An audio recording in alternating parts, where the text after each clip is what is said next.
Yes, mates, how's it going? My name's Lee. This video is a part of a mini-series where I'll focus on one team from the Premier League per video, and in this we'll predict lineups, tactics and decide who's a viable FPL option for the 23-24 FPL season. If you enjoy FPL content, please consider subscribing to the channel. Nice little click down below. Anyway, this video will focus on this lot. Let's rock and roll.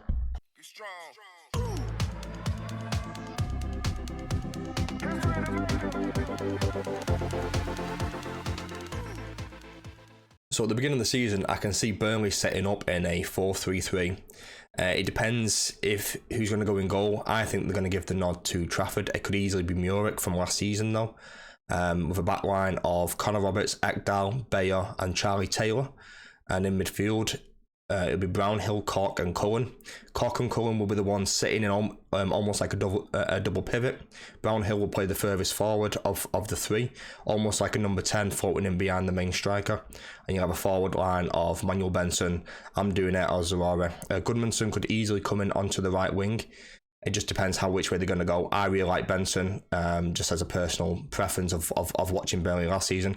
That's the reason why I've gone for him, but Goodmanson could easily come in and take that position from there.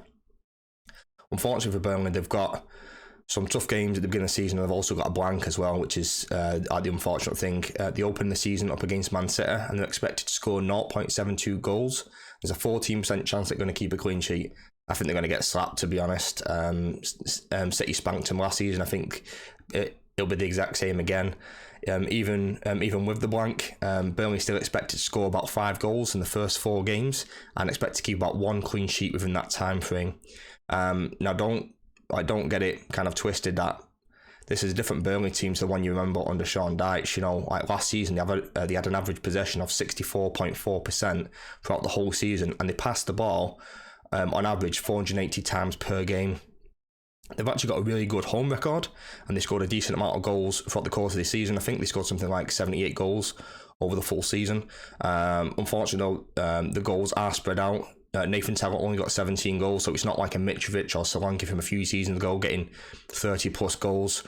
So the likes of kind of Brownhill, Benson, Zorora, Rodriguez all got kind of within 5, 10, 12 kind of and bracket. So tactically, they like to push the fullbacks really high up, and that's kind of evident by both starting fullbacks last season, which was Roberts and Matheson, who was on loan from Chelsea, got 4 goals and 6 assists each. So they might become an option at some point. I think Charlie Taylor at 40 million, if he is expected to start, isn't a bad option. Like they do have some other options there as well. Like I think Vitinho can play within there somewhere as well, and they did buy Dara O'Shea from West Brom, so he could easily come in at centre back for either Ekdal or Bayer.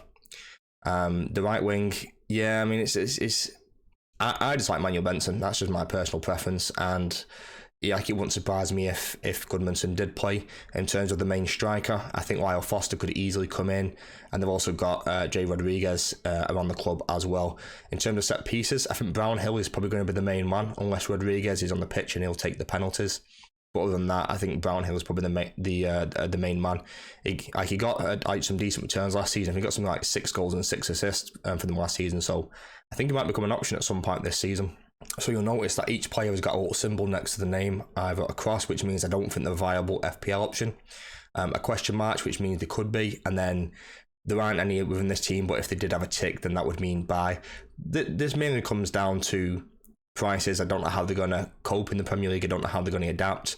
They've got the blank in game week 2, which is a massive kind of red flag, and then they've got really tough games. Man City, Villa, Spurs, and then it kind of turns around after that point, but they've still got some really tough games in there as well. They've not had the greatest pre-season. They have lost a few games within there, and it's just something to kind of be aware of that.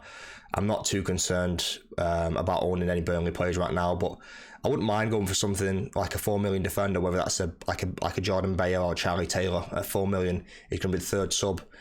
Don't mind that at all. And if you wanted to do that, then that's completely fine. But I think at some point in the season, I might go for like a Brownhill, because we do know that Burnley are going to have a double game week at some point.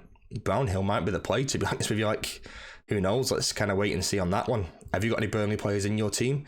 Is there anyone you are thinking about owning? I think there are some decent 4 million options in there, and if you don't have any of them, I think you should give them some serious consideration. leave a comment down below and let me know what Burnley players you're thinking about owning. Right, mates, that's it for today's video. So we covered predicted lineups and who I consider to be a viable FPL option. If you enjoyed the video or found it helpful, please consider subscribing to the channel. Anyway, have a nice day. Peace and love.